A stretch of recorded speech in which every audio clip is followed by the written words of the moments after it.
right, my friends, thank you so much. Welcome. Yours truly, Rockin' Dave, the real deal, North Fort Myers, Southwest Florida. Thank you so much for tuning in. Thank you, everyone, for all your support. And I do mean everyone. Um, we made another one. We made it through another one, guys. Let me see if I could get the chat up here. Yeah, thank you. Yeah, the Texas barbecue. It was very good. What we did was we had our generator outside, brought our microwave, and then we had some survival food left over from Hurricane Ian. Last I made some soup.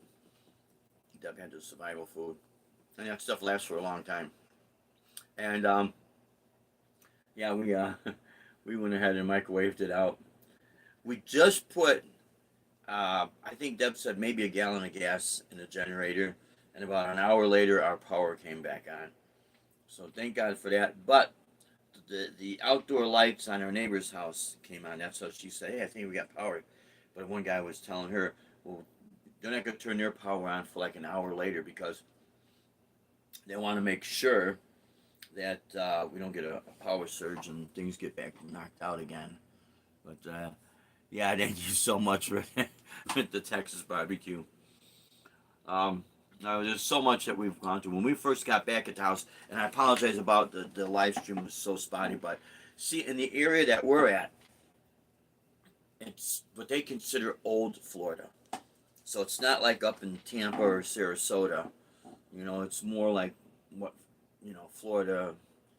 It still like small town. You go past, you go south of Naples, it picks up a little bit, bigger town than that. But and even though Cape Coral is a pretty big city, it's still small compared to like again, like I said, like Tampa. So when we were on our way back home the other day to check on the house because we stayed at some friend's house, uh, and we thanked them so much for doing it because they got a cinder block house, we got a mobile home, and we love this thing, but you know it is what it is. When we got back, the first thing I did when I got inside is I checked the ceiling, make sure there was no watermarks. Opened up all the closets, looking around at all four corners in the closets, and the pantry, and the kitchen, and the cabinets, and then I went out in our what people usually call front porch, back up and up north. We call them Florida rooms down here. Checked all that. We were all good. And when we left, I only took the PRS, the Gibson, and the Cordoba. I had to leave all this stuff behind, so I was not too sure what I was gonna be walking back into. But you know what? You bite the bullet. You just bite your tongue, and you just say, things could be replaced, lives can't.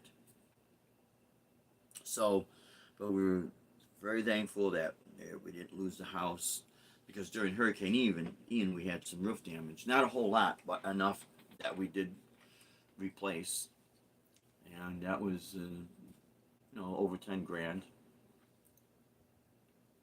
out of pocket. So yeah, that took a chunk of change, you know, enough out of our savings. So the night of the day of the hurricane, we're watching this thing. There's several things I want to touch on, guys. First of all, I want to thank and be glad that our friend up in the Bradenton area, Michael Lipinski, sounds like you're all right, brother. So glad to hear that. So glad to hear that. And it looks like Jason Stallworth, which is up in the Bradenton area, he's all right. I guess you guys still are without power. Let me see. I'm gonna constantly see if I could monitor my chats here. And Bad Brad, I guess he was just live. I just left him a quick message, and yeah, he survived. It's interesting what he was saying when he survived up in the Tampa area. All the lines are underground, so they did not lose any power. My friend Mark, who is in Clearmount, the storm came up by him. So this whole thing was it. And you know what, guys? It wasn't just a hurricane; it was the tornadoes.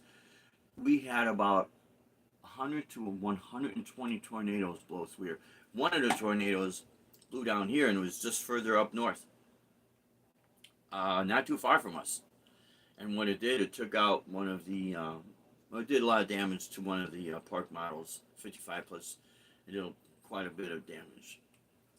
And I'd say that was about maybe 3 or 4 miles up the road from us. So I feel bad for everyone that lost their homes, especially ones who lost their lives. May you rest in peace and God bless the families. And again, we're still recovering from Helena. We did get some damage, but nowhere near like what North Carolina and that region got. That was worse than Ian. Let's see. Yeah, Michael Pinchy back to work yesterday. Oh, great. I'm glad he's doing well. Yeah, that's you know, no one. It's nice to have a day off, but these kind of days off you don't want to have. You really don't want to have. It's the recovery, the aftermath, cleanup, and everything. So, what made this hurricane very concerning was the fact that it came at night. When Ian hit us, it was during the day, and we went to our other friend's house and we rode it out, and we saw the way the wind was blowing. I tell you, man, these hurricanes are nothing to be messed with, man. That wind is strong. It is strong. Yeah, brother, what's happening? I'm sorry if I can't. The names are real small on here, but I really appreciate. Yeah, North Carolina got. Oh yeah, they got smacked. Yeah, yeah. I mean, they got it. They got it worse. They got it worse than we got it with Ian. And it's real sad. The sad thing about that is I was checking out some of these fine art channels, and these people are taking photographs and doing landscape paintings, and I started noticing about like with Asheville, North Carolina, and the Black Mountains. I thought, wow, that's beautiful. I'd like to go up there and check it out. So I started doing research on the places to play up there, and then just checking all that out, and absolutely beautiful. You would never expect a hurricane to smash into that. Oh, Dalton, what's happening? Hey, brother Dalton, what's happening, man? Yeah, I'm sorry, Dalton. The type on here is real small. Hey, Dalton, I hope you didn't get too much damage at your house, man, because since you guys now are up in Punta Gorda and Port Charlotte, that got hit. We did all right, and your house. I'm sure you've been by your old house here. Everything's good there. What we did, we checked out, and matter of fact, Deb went down by your house and did some pictures. I think she sent them to you. Our neighbor across the street asked if I would check out their house real quick, and I did that.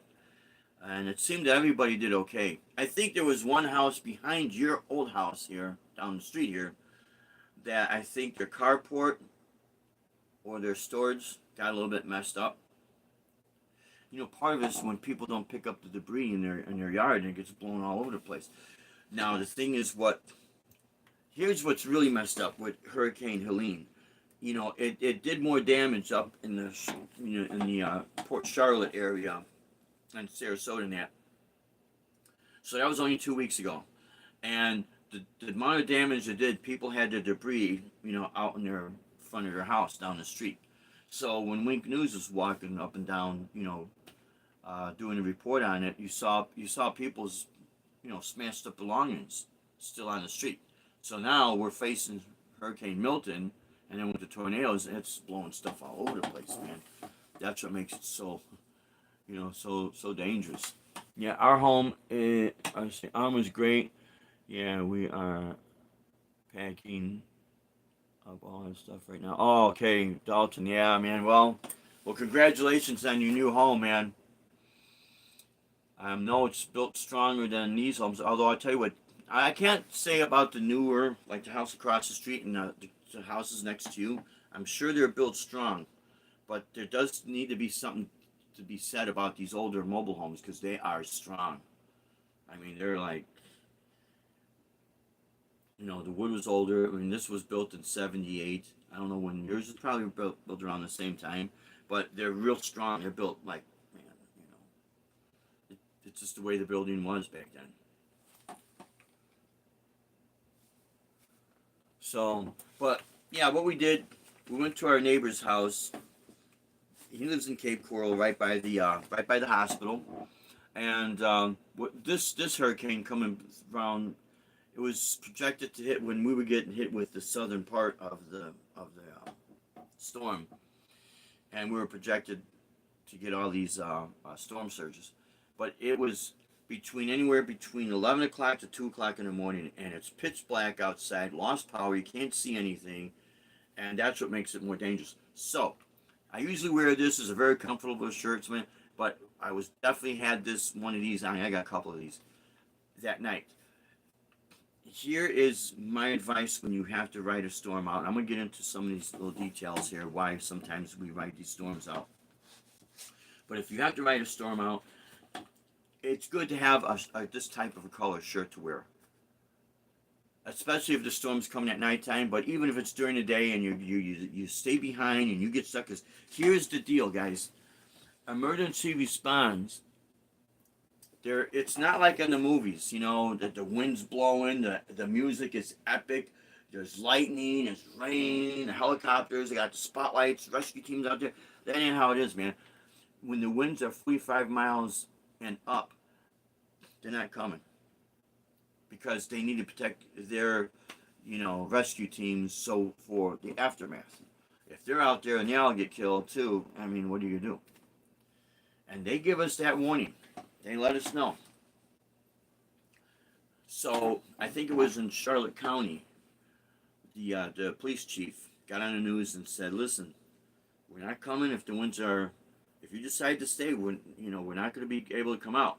But if you decide to stay, this is what I want you to do: take a black permanent magic marker, and on your arm write your name, your date of birth, and your next of kin." So when they do the search and recover, or the recovery, and either they find your body or you're so badly hurt that you're unconscious and you're still alive, or you just can't talk, at least they got your identification and who to call.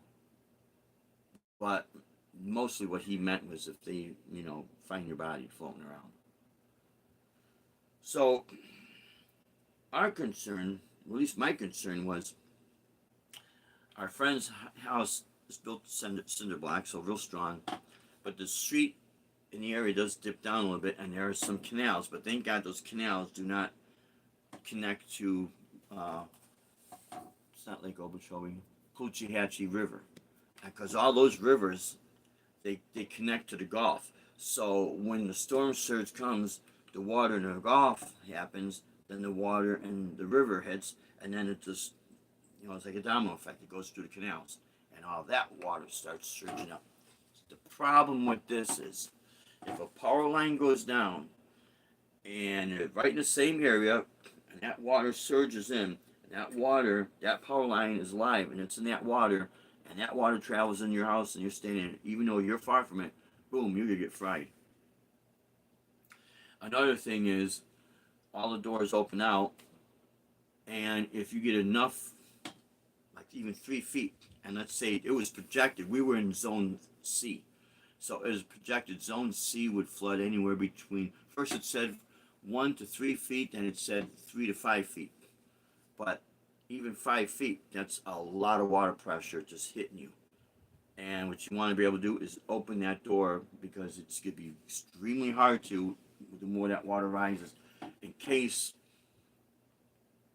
as something changes with the storm surge and it's going to continue to rise, and your house height, your ceiling height is, let's say, 10.5 feet, and when that water starts coming in and it starts bumping you up, and if it floods your house to that point, how long could you hold your breath underwater?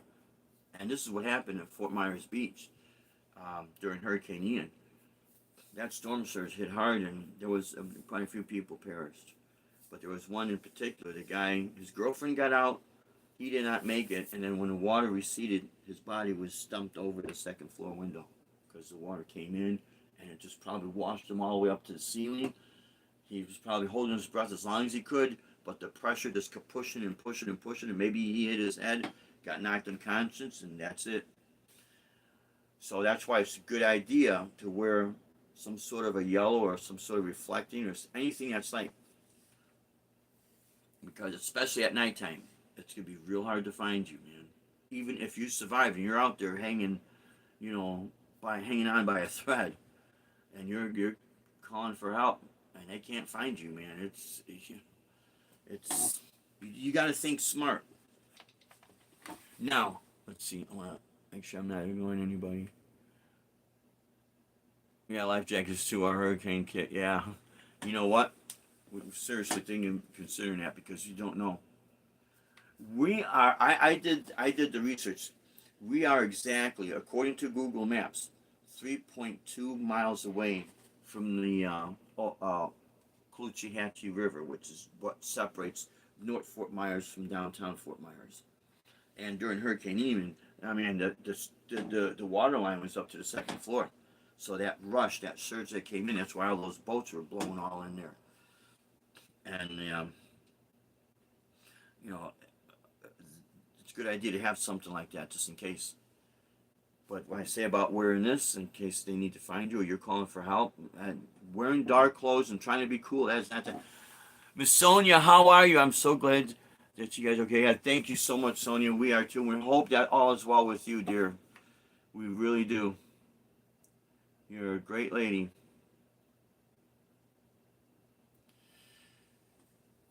Now, I was having spotty connections with my phone. Debbie had a little bit better on hers. And it's maybe just her phone is an older phone.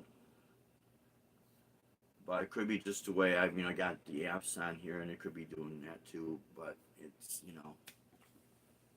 because I was trying to send my neighbor next door pictures of his house, and they were not really going through. And finally, it got through.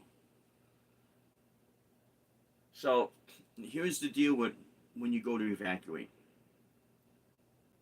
and I hope people like Bad Brett now.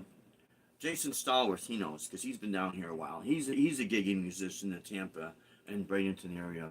Great guitar player, great vocalist too, man. But he's been down here. He's been down here longer than we have, and he's been out there gigging. So good for him, and he knows what's going on with all of this. When we were still living up in Illinois, and we were doing our research, and then we were told that usually hurricanes do not hit the Gulf side. Well, after Irma, it just seems like we actually have survived what Irma, Hurricane Ian, and that did some damage. Debbie, and now Milton. So 5 hurricanes within 7 years, and that's a lot. Everyone that's the native Floridians down here, they said this is unusual. This is not natural. And then add to the fact with the tornadoes, and they were hitting at nighttime, so it's dark out there. So if you're going to evacuate, what makes this so hard now that we're down here is that we watch the news while there's still power and they're projecting and it's out there, over by Mexico, and it's in the Gulf of Mexico. It's a Category 5, and then it's projected to go up north. It's projected to go this, that. We might get this, maybe that. A lot of the native Floridians here, this is their home. They don't want to leave. When it becomes your home, it's hard to leave. But sometimes you gotta let go. But you really gotta start thinking about making those decisions sooner than later. And what makes it tough is that you could go to the east side, which is what we were gonna do, and maybe they start jacking up the prices on the hotel, which really they're not supposed to do that. And there are if you book a room and you're going to make it over, you're going to go over there, but something happens that you can't do to the hurricane, that means you got to cancel that room. They cannot hold that against you because it's not your fault. Because I'm explaining why. We were going to the East Coast, but then all these tornadoes started coming right through Everglades City and 75. See, in our area we got Interstate 75. So in the very beginning of this, we started noticing people are leaving, just like all the other hurricanes. They get on 75 to get out of the state or to get as further up north as possible. and what happens, it's a traffic gridlock. Normally it's 70 miles an hour, but when it was all traffic gridlock, it was people moving like maybe 9 miles an hour, stuck. That's worst case scenario, man, because at least in your house, it's stronger than your car sitting on that expressway. Then they were saying, okay, make sure you got a full tank of gas, but now because you only go 9 miles an hour and it takes a while, it's very easy to run out of gas. And the gas stations that are off the expressway, they ran out of gas. So now you're stuck, man. You are stuck. And when that wind comes, that could easily grab your car and throw you into the Gulf, man, or throw you into, a ditch or something, and you know, not a good thing. So the other option, well, we'll go down, hit 75 and go south, cross what we call Alligator Alley, which is through the Everglades, over to the Miami side. That was starting to become a gridlock, and then here comes the tornadoes, one after another. So you could, and I done the same thing. Why don't they leave? Why don't this? Why don't that? There's more to it than what you might think. And again, you got to make sure you got enough fuel, because if you don't, well, it's not going to be good. It's more dangerous to be in your car out in that road than it is buckling down in your house. So that's why if you're going to evacuate, Deb and I, we were talking about it. If another one happens like this, we just might evacuate, earlier. Not take that chance if we decide to evacuate. Because you can't really wait till the maybe 24 hours, even 36 hours before, because that's when it starts to become a traffic gridlock, and you're screwed, man. You're absolutely screwed. So, when you're going to prepare for any of this, you make sure you buy plenty of water. I don't know how many cases we bought, Deb and I bought. We got plenty of water, plenty of emergency food, plenty of canned goods. Get some the cereal bars, you know. You grab those because you don't know how long you're gonna be without power. You don't know what could be happening to even part of your house where your shed is. You got your generators stored and maybe extra cans of gas. Now that gets flooded. Now, even though you got the gas secured, maybe your generator's not gonna fire up because now it just got flooded. So there's all these things you got to kind of really take in consideration. If you're a guitar player out there, man, it's tough, man. But my advice, if you're a gigging guitar player, grab the stuff you're using to gig, because that's what you're using to make your money. The other stuff, it's gonna be heartbreaking to lose, but it's you just gotta face that fact. Now, the aftermath of hurricanes, and I know Jason Stallworth. He's definitely familiar with this, knows about this. I'm not saying places got wiped out altogether, but expect the places that you used to play at maybe are no longer there, or they're severely damaged, and it might take quite a while for them to rebuild. And even if they do, they might try to get music back, but they might not be able to pay you anything if they could pay you something at all. So, keep that in mind, because, just because our house did not get hit does not mean one of the places that we played at is not damaged. Or just because one of the places we play at, they're not damaged, but maybe their house is. So now there's got to be money, And it's just something to really, really think about. So if you can, just try to save as much money as you can. But that's what's the most important thing is when these hurricanes start to come, get as much survival kit as you possibly can. Canned goods. There's all these like Patreons. You grab a lot of. They sell survival kit food. Plenty of water. Paper towels, some toilet paper, stuff. Your necessities. All of that you're gonna need that. And we were very blessed and fortunate that this one did not take us out. But now in the Tampa Bay area, they got hit, so that should be out. And like I said, Worst case scenario is like what happened up in North Carolina. Those people are still without power, and there's, you know, who knows how many people perished. So because this has been such a back-to-back situation, you know, when FEMA comes in, yeah, they're help, but they're gonna worst case scenario. We gotta go to the worst places, and you might be in an area that is not that bad, but however, the block you live in or the neighbor, you got hit hard. But you're a small portion compared to, you know, some of these other places. So you just gotta really, if you're gonna ride storms out, just make sure you got what you need. Flashlights, emergency flashlights. We got that little radio. Man, in fact, let me grab that. I'll show you what this thing is. It's a Craftsman, and it's Doug was able to put this when we lost power at our friend's house. We were able to get the news. It's one of these guys, and it has a crank. Now, I don't have batteries in this, and you just crank it up as many times. And then for a flashlight, there's your flashlight. You know, walk through the house in the dark because that's what it's going to be. And then there's the radio station. I'm not gonna, yeah, and then crank it up all the way. But we were able to get the local news. But you'll get like CB radio response where they'll be letting you know about the high tide. Because that's another thing you gotta watch. Because we have low tide and high tide. And at nighttime they were saying we're projected. We're predicting to have the high tide in.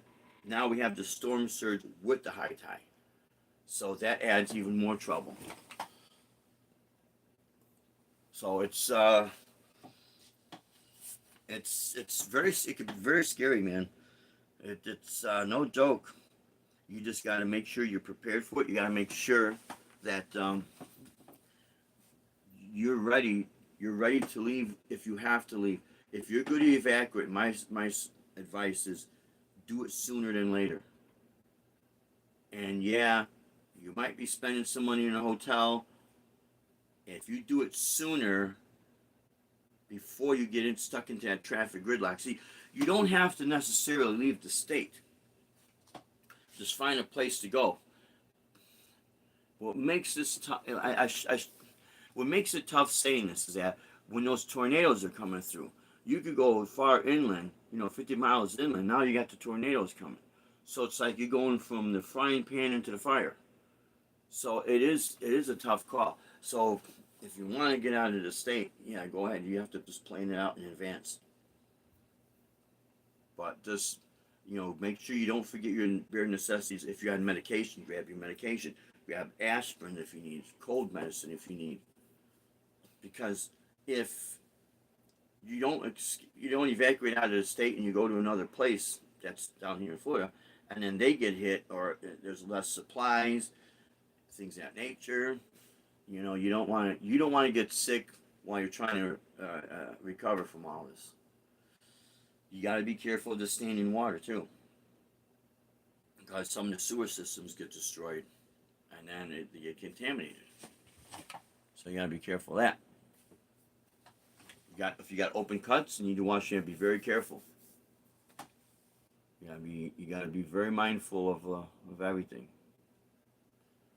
And when you return to your house, I'm going to tell you this is what we experienced during Ian and this one, but mostly Ian.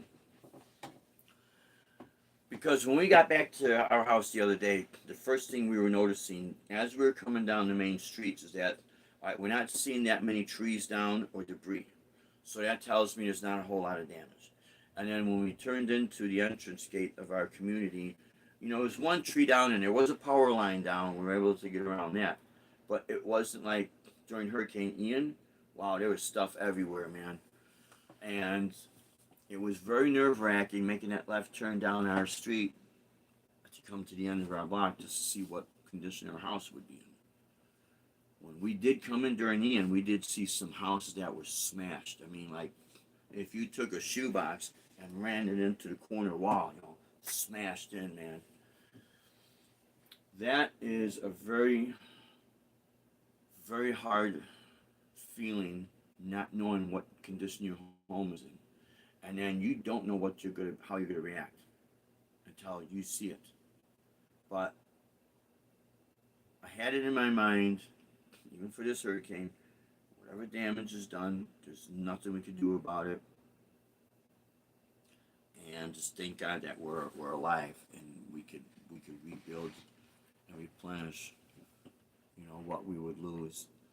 I'll tell you, the people who are very fortunate in that situation are the minimalists, the people that live off very few, not having a whole lot of stuff. Because when they gotta evacuate, they just pack up and go. It's no big deal. It's being a musician and having all this. It's the catch-22. Old man Dan was right when he was saying about when he liquidated. He had some beautiful guitars, so he's got some nice ones too. He got some, bought some nice ones again, but he had some real nice ones. But you know what? His idea would be, I was something that I would have to do. We only have so much room in our cars, and we gotta take our cats, and they're, cat food and pet food, whatever you got, cats or dogs, whatever pets you have, you're not gonna want to leave them behind. So you're gonna be making decisions that you're not gonna want to be making. That's basically what I'm saying. But again, this stuff could be replaced. Lives can't. And when it comes to your home, the insurance companies, yeah, but there are some insurance companies that went out of business during Ian, and that was only 2 years ago.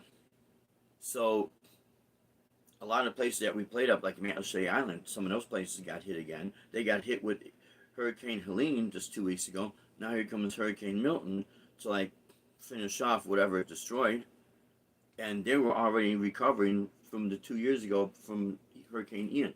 So those pictures I posted up on my thumbnail here, the far shot was taken September 15th this year, this past month.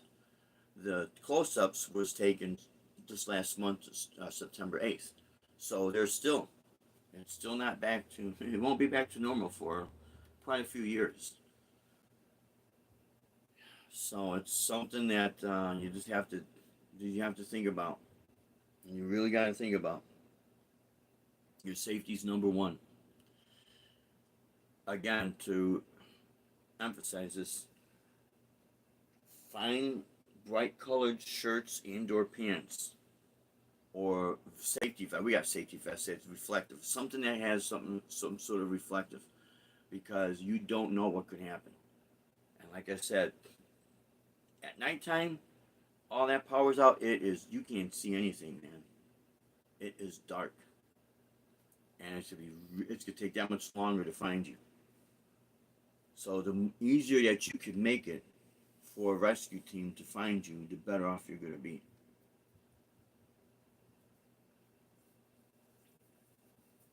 Now, on the aftermath of all of this, Surf Prophet, what's happening, brother? Thank you so much, my friend. Yeah. It's tell you what, it's quite an experience, and it's not a fun one. We just thank God that we're all right, but it's at the point where now every hurricane season, it's the back. I know it's back of Deb's mind. It's the back of my mind. What's this one gonna be like?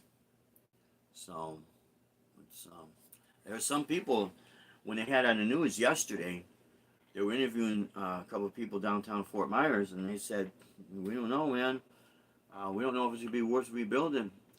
So basically, in a nutshell, how many times could you dig in that nice pot of gold that you think you have, and rebuild and rebuild and rebuild it? Some of these people, they're in the hundreds of thousands, if not millions, to rebuild. And oh yeah, they got insurance. Yeah, sometimes insurance companies, they get affected too. They drag in and things of that nature. You got to get your business back open, right?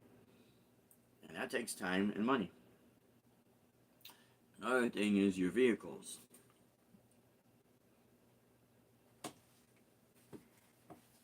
That's why more and more, I'm more and more I'm on the bandwagon of making sure that a bank account just gets so full because we never know what could happen.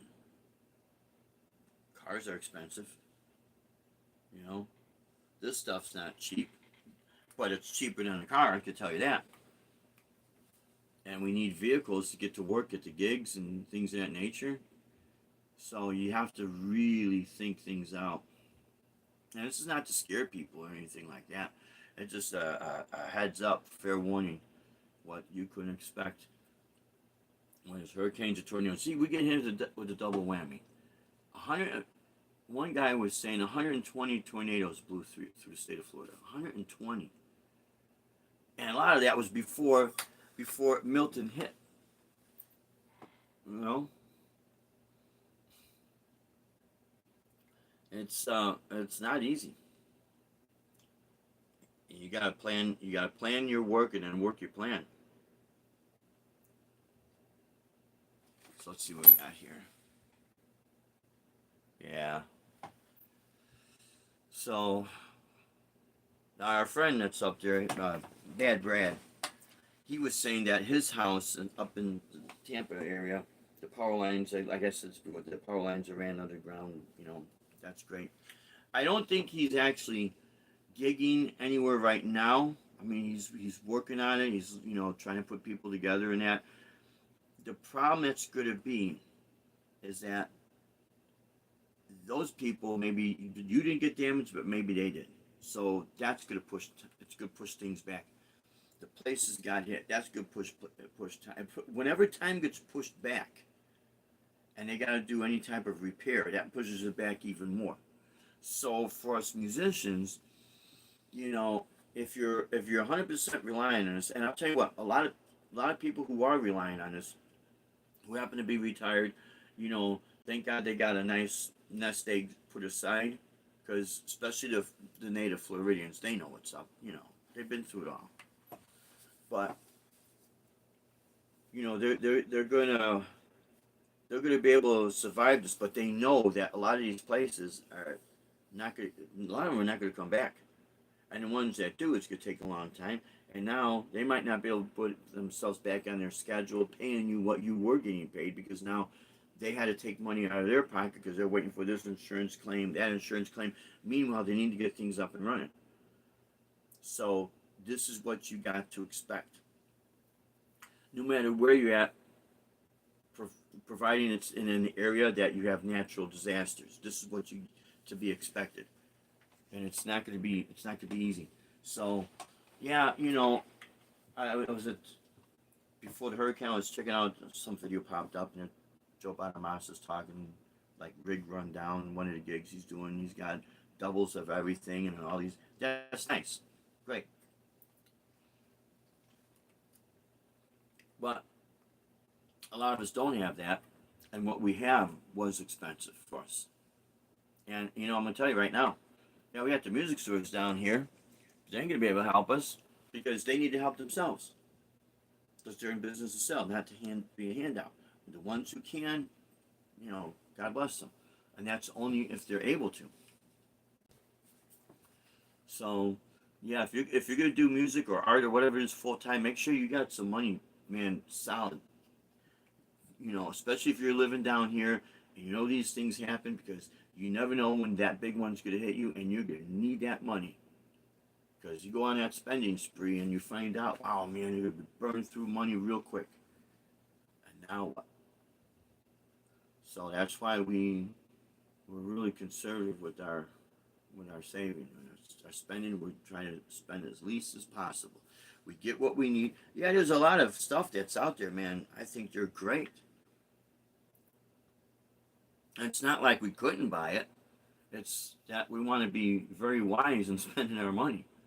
You know, I'll be 61 next month, not 21. If I was going to be 21 or 31, I got time on my side. And I still like to think I got time on my side, but I got to be very smart. And another thing, you see, it's not just me. It's Deb also, my wife. I got to think about her too, man. I can't be like, well, gimme, gimme, gimme, gimme. No. It's nice to have and take advantage of, when there's sales, you get something like this was on sale, we were able to grab it, but it was on sale. Clearance, boom, one-time deal, had the money in the business account where we didn't have to drain everything, was able to. But if we didn't have it, it would be still sitting on that shelf, man. I think this is in Sarasota, or could have been Port Charlotte. They were evacuating some of the hospitals. I think it was Port Charlotte. They were evacuating these hospitals. And it was just, man, they had a row of ambulances. And I think they evacuated within like an hour and a half before the hurricane was coming, because they want to make sure they got them in safety. That was quite an experience, man. Quite an experience. Oh, here we go. Yeah. Thanks, Deb. She's able to hit this. Yeah.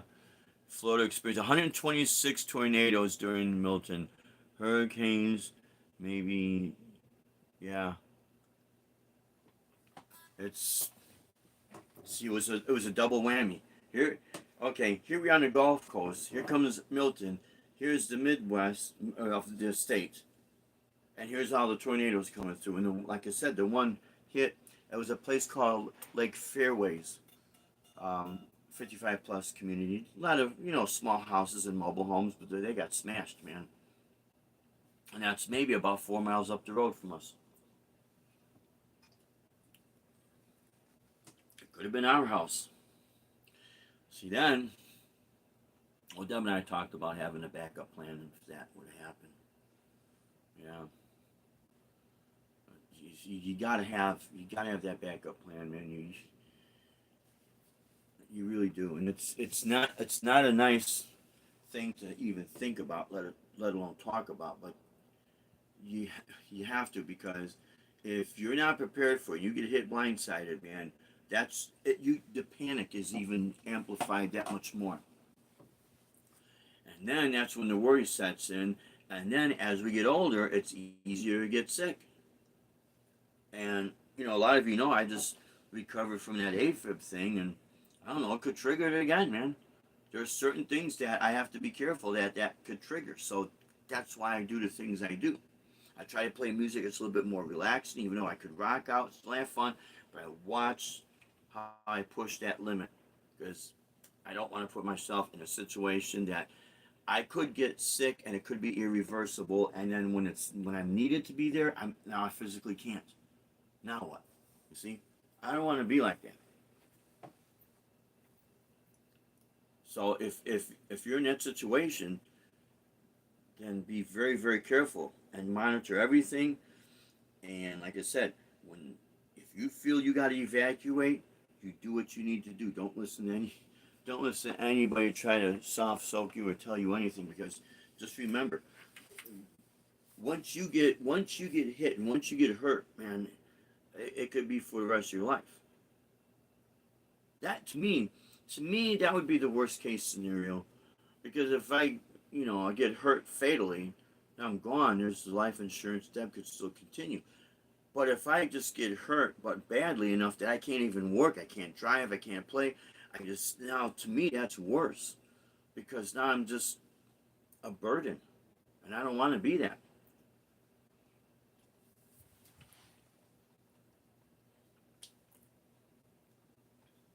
Yeah, spending has been, yeah, yeah.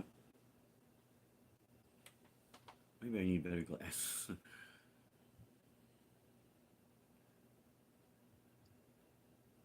Yeah, there's a lot of that. Weather manipulation. Mm, there's a lot going on. A lot that's just too unnatural. It's too unnatural. But yeah. Hey, Yeah. Rhonda texts us. They're going to be here in 10 minutes with their generator. Okay. So listen, guys, I'm going to close it off for right now. We have a friend of ours that she lost power. When our power came on, we lent her our generator. So she's on her way and to bring our generator back, and her husband's with her, and he's in need help loading off his pickup truck. So once again, guys, thank you so much from the bottom of my heart. I mean, everybody, you know, We love you all. We want you to stay safe. And remember, just, be wise about things and look at your personal situation, because you're the one that's in your personal situation, and you're the one that's gonna have to react to it. It is so important not to compare yourself to other people and their lifestyles and what they have and what they don't have, because everybody's situation is different. Just remember that, and just be safe out there. And I think we're gonna try to do another live stream. There's no gigs this weekend. Well, no gigs really anywhere this weekend. I know we're scheduled to play next Friday at Music Walk, but we'll keep people posted, and we'll see if we're gonna do another live stream. Um, Maybe later tomorrow I'll do some performance, some jamming.